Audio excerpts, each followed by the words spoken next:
வணக்கம் மக்களே, இன்னைக்கு சண்டே. கண்டிப்பா எல்லாரும் வீட்லயும் சிக்கன் மட்டன் எடுத்திருப்பீங்க. அதுல கொஞ்சம் சிக்கனை நவுட்டிட்டு வச்சுட்டு இப்படி ஒரு ரெசிபி செஞ்சு பாருங்க மக்களே. டேஸ்ட் அடிப்பொலியா இருக்கும் மக்களே. வாங்க எப்படி பண்றதுன்னு பார்த்தலாம். அதுக்கப்புறம் நம்ம சேனலை சப்ஸ்கிரைப் பண்ணாதவங்க சப்ஸ்கிரைப் பண்ணிக்கோங்க மக்களே. அதுக்கப்புறம் நம்ம சேனல் 1K சப்ஸ்கிரைபர் அடிக்க போறோம். எல்லாம் உங்க சப்போர்ட்னால தான். தொடர்ந்து உங்க லவ் அண்ட் சப்போர்ட் எனக்கு கொடுத்துக்கிட்டே இருங்க மக்களே. அப்புறமாட்டி என்ன மசாலா போடணும்னு நான் சொல்லிடுறேன் மக்களே. 1 டேபிள் ஸ்பூன் கரம் மசாலா, அப்புறம் காஷ்மீர் சில்லி பவுடர் கலர் காண்டி, அப்புறம் கொஞ்சமா மஞ்சப்பொடி, அப்புறம் தேவையான அளவு உப்பு ஆட் பண்ணிக்கலாம் நண்பர்களே. அதுக்கப்புறம் சோயா சாஸ், டொமேட்டோ சாஸ் உங்கள்கிட்ட இருந்துச்சுன்னா ஆட் பண்ணிக்கோங்க. அப்படி இல்லாட்டி வேண்டாம் மக்களே. கையை வச்சு கிளறி விட்டுக்கோங்க மக்களே. ஒரு 1 மணி நேரம் அதுக்கு ரெஸ்ட் கொடுத்துடலாம். அப்படி உங்கள்கிட்ட டைம் ரொம்ப இருந்துச்சுன்னா முந்தின நாள் நைட்டே ரெடி பண்ணி வச்சு ஃப்ரிட்ஜில் வச்சுக்கோங்க மக்களே. மாவு நல்லா செட் ஆகி டேஸ்ட்டாக வந்துருக்கும். அப்புறமாட்டு உங்கள்கிட்ட உட்டன் ஸ்டிக் அப்படி இல்லாட்டி அயன் ஸ்டிக் இருந்துச்சுன்னா அதில் சொறி வச்சு இந்த மாதிரி கிரில் பண்ணி எடுத்துக்கோங்க மக்களே. என்கிட்ட கிரில் கம்பி இருந்துச்சு, ஸோ அதில் நான் கிரில் பண்ணி எடுத்துக்கிட்டேன். அடுப்பு ஃபுல் ஃப்ளேம்லேயே வச்சு பண்ணி போங்கப்பா, அப்போ தான் சீக்கிரமாக குக் ஆகி வரும்.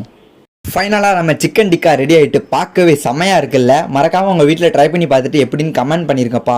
அப்புறம் இந்த மாதிரி கண்டென்ட்க்கு நம்ம சேனலை சப்ஸ்கிரைப் பண்ணிக்கோங்க மக்களே. அடுத்த வீடியோவில் பார்ப்போம். டாடா.